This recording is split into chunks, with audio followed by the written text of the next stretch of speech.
भाई आज आपको मिलवाने वाले हैं एक बहुत ही होनहार और ईमानदार अफसर के बारे में जिनका नाम आता है।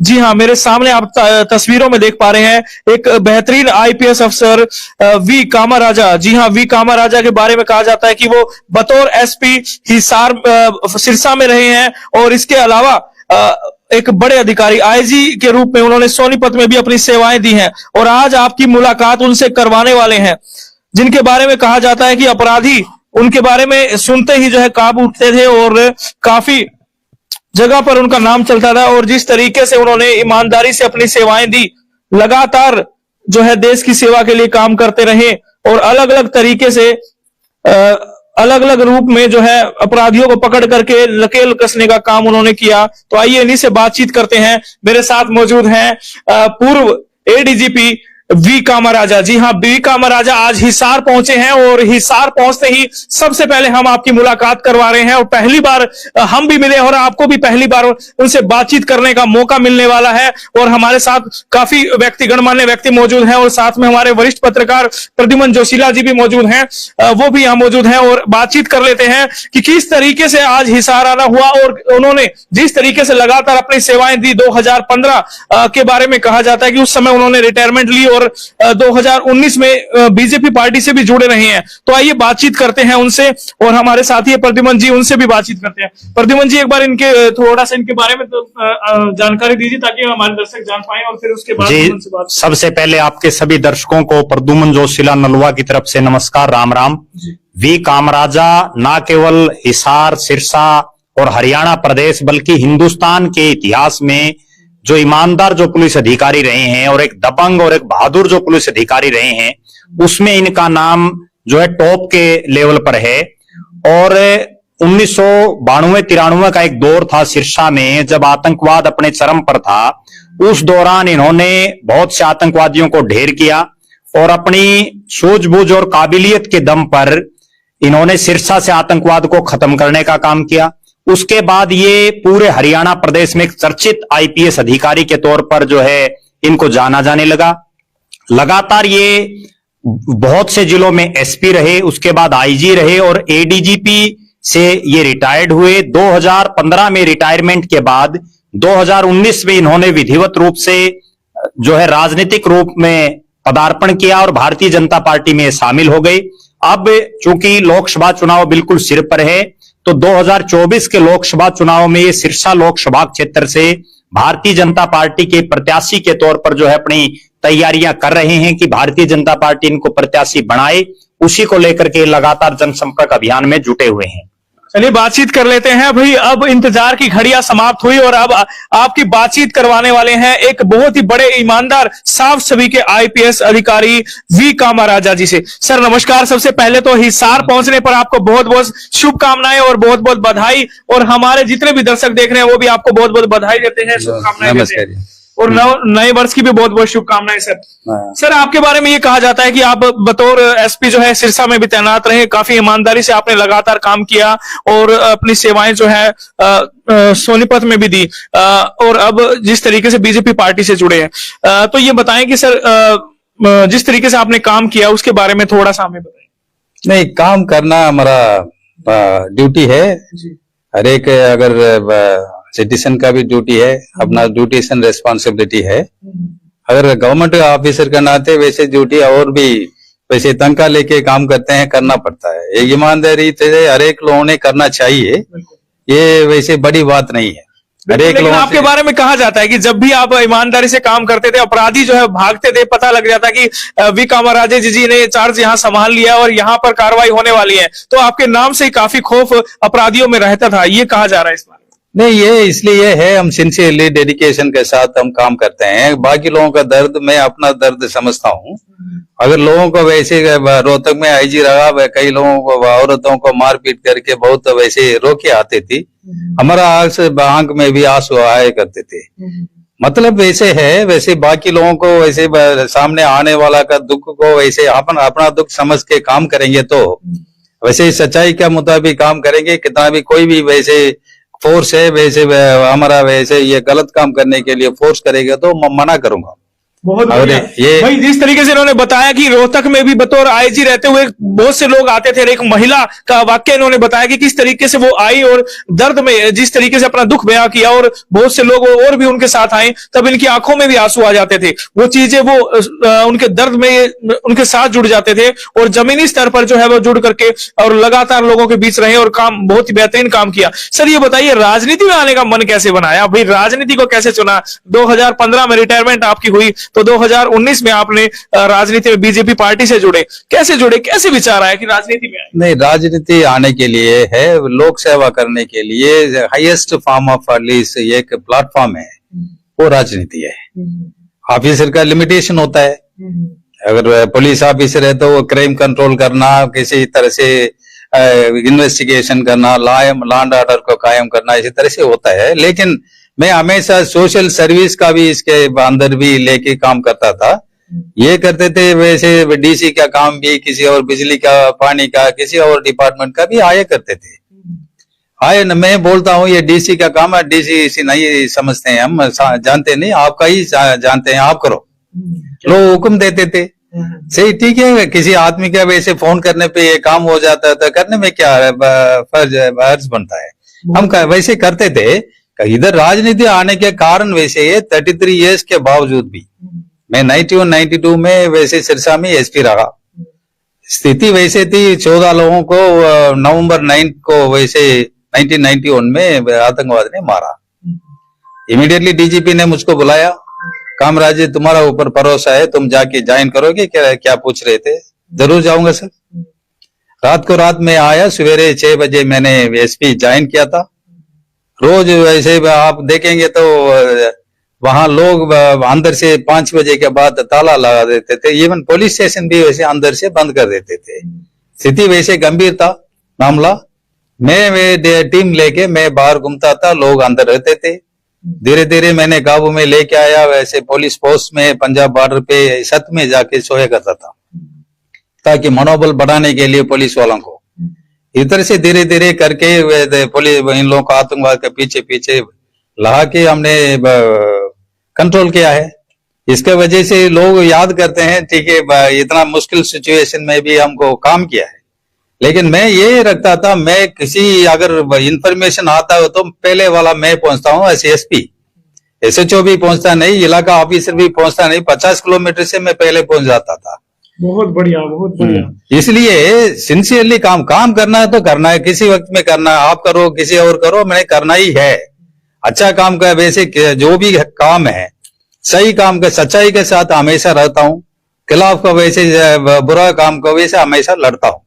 तो उस समय जब 1992-93 शायद है, तो उस दौरान जब आतंकवाद चरम पर था, आपकी वहां ड्यूटी हुई, तो किस तरह की कोई मुश्किलें भी आई, या किस तरीके से आपने आतंकवाद को जड़ से खत्म करने का काम किया? नहीं, मुश्किल नहीं है, वैसे मुश्किल वैसे हो जाता है, डरने वाला का मुश्किल हो जाता है। हम समझते थे एक भगवान ने हमको एक मौका मिला है लोगों को वैसे इसी सिचुएशन से बचाना के लिए, मुझको मौका भगवान ने दिया, इसी मौका का पूरा फायदा उठाऊं। मुझको लगता है कबड्डी खेलते हैं ना, वैसे एनकाउंटर में भी ऊपर गोली वैसे करके चलती है, वैसे डर नहीं होती है। एक आदमी को पकड़ना है तो पकड़ लेंगे, मजा आ जाता है। इस तरह से उन लोगों को पकड़ना है तो गोली में कुछ डर नहीं है।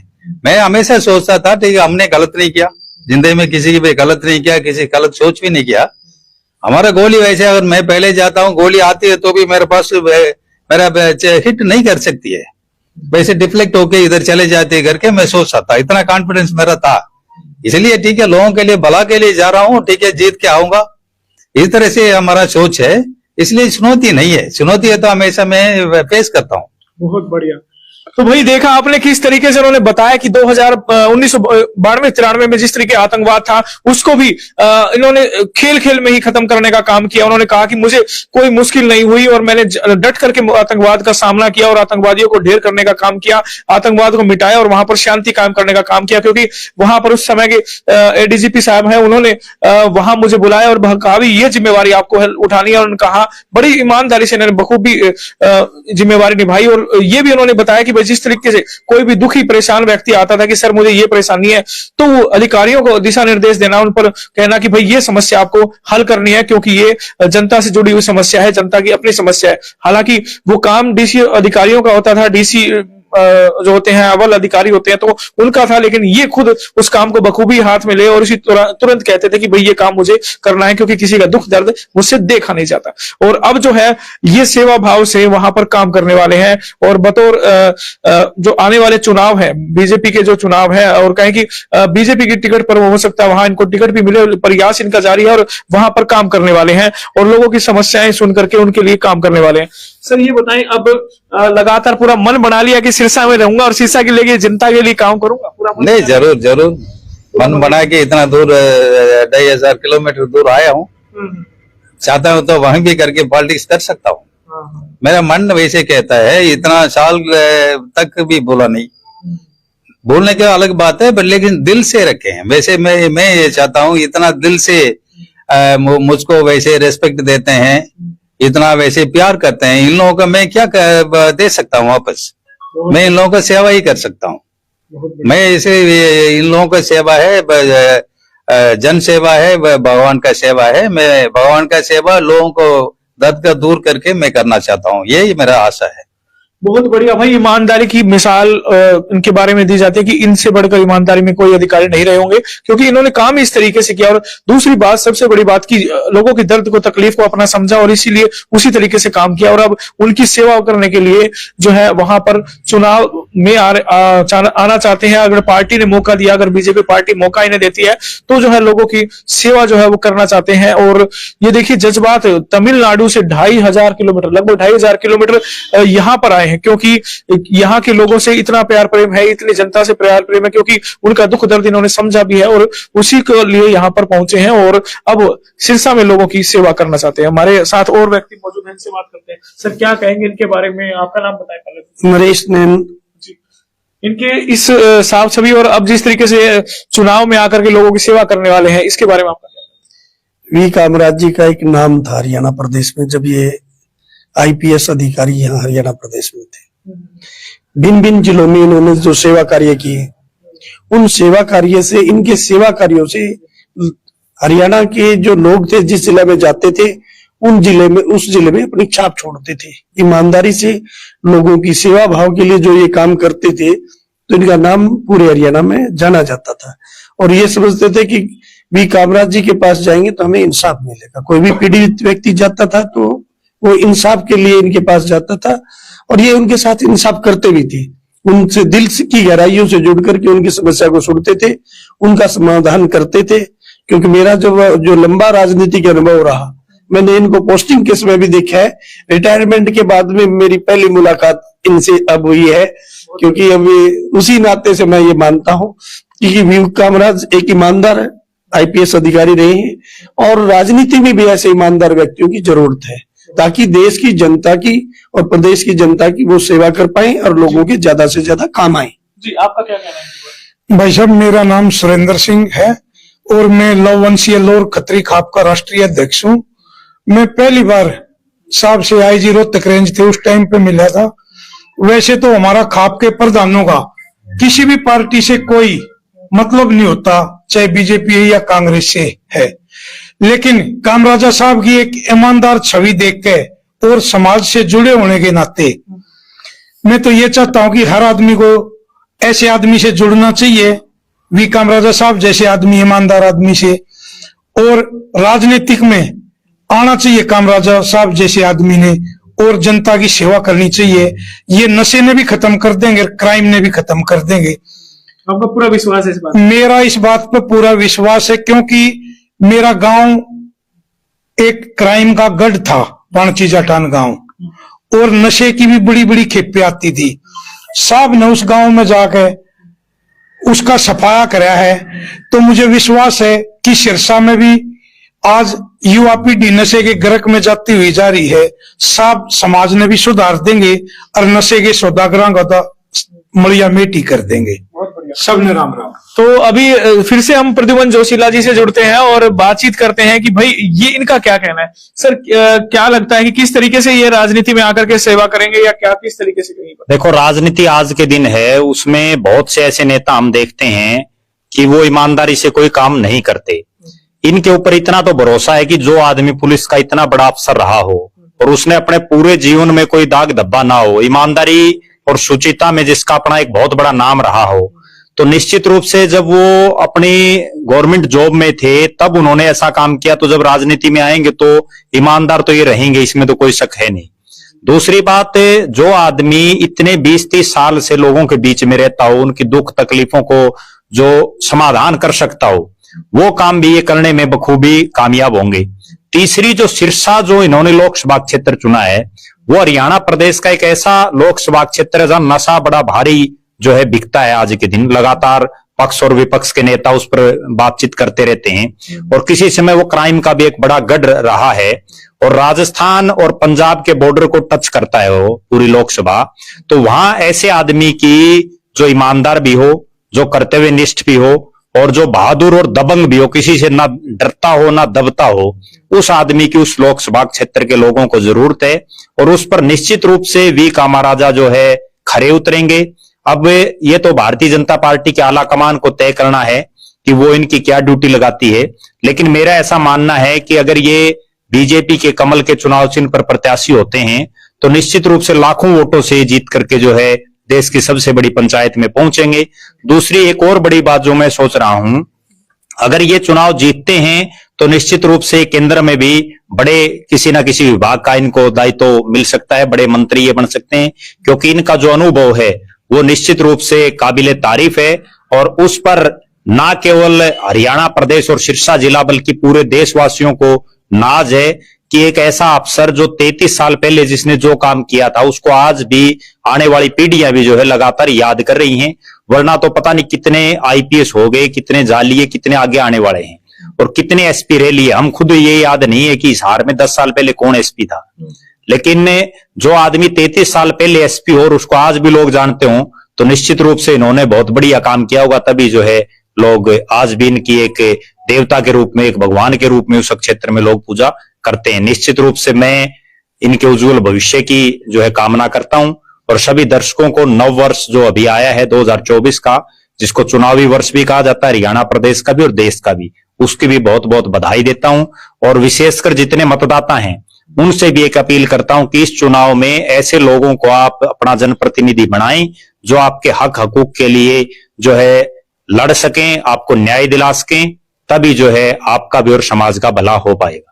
बहुत बढ़िया, बहुत ही सुंदर विचार। भाई राजनीति में भी ऐसे ही व्यक्तियों का आना बेहद जरूरी है जो ईमानदार, साफ छवि के और कर्तव्य परायण व्यक्ति हो और ऐसी ही छवि इनके बारे में कही जाती है कि भाई वी कामाराजा जो है बहुत ही बेहतरीन छवि के इंसान है, ईमानदार, साफ छवि के व्यक्तित्व के धनी हैं और आज तमिलनाडु से 2500 किलोमीटर चल करके यहाँ पहुंचे हैं और इनके भाई भी और इनके बेटे भी जो है वो भी आईपीएस अधिकारी है, आईपीएस अधिकारी वो भी हैं और उनके भी होते हुए ये यहाँ पर पहुंचे और केवल सेवा करने के लिए। हालांकि अगर ये तमिलनाडु से भी चुनाव लड़ते तो 100% ये जीतते, लेकिन इनकी इच्छा शक्ति है, इनकी इच्छा है कि मैं जो मेरा कार्य क्षेत्र था, मेरा कर्तव्य क्षेत्र था, वहां से अगर मुझे पार्टी मौका देती है, बीजेपी पार्टी मौका देती है, सरकार मौका देती है तो कहीं ना कहीं वहां से चुनाव लड़ने की इनकी इच्छा है।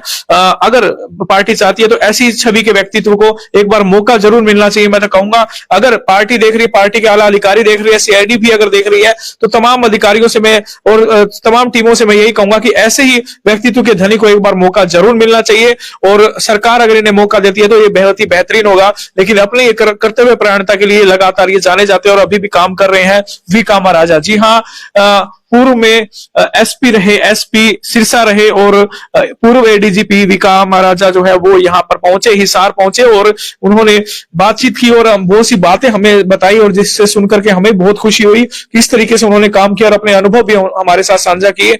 और दोबारा आपके साथ जुड़ेंगे नई ताजा अपडेट में, उससे पहले प्रद्युमन जी से कुछ अंत में कहना मैं ये कहना चाह रहा था कि आज नव वर्ष के शुभ अवसर पर वी कामाराजा जी हमारे आजाद नगर स्थित जो मकान है उस पर आए हैं, तो इनका मैं मेरी तरफ से और मेरे तमाम साथियों की तरफ से बहुत बहुत धन्यवाद करता हूं और नव वर्ष की बधाई देता हूं। एक बार फिर से आपके भी सभी दर्शकों को नव वर्ष की बहुत बहुत बधाई, शुभकामनाएं। धन्यवाद। धन्यवाद। और सभी वीडियो को शेयर जरूर कीजिए, ज्यादा से ज्यादा कमेंट जरूर करके बताइए कि क्या कहना है आपको वी कामाराजा के बारे में। और जो सिरसा के लोग हैं जो वो देख रहे हैं, उनसे भी मैं कहूंगा कि आपके पुराने अधिकारी जो है वो वापस लौट रहे हैं, तो इनका जोरदार स्वागत भी कीजिए और इनका हौसला बढ़ाइए और इनके साथ मिलकर के पार्टी के लिए जो काम करना चाहते हैं उसको काम करने में मजबूत कीजिए। अगर पार्टी इन्हें मौका देती है तो काफी अच्छे जो है ये सांसद भी बन सकते हैं, ऐसा भी लोगों का कहना है, मानना है। तो वीडियो को शेयर जरूर कीजिए और कमेंट करके जरूर बताइए।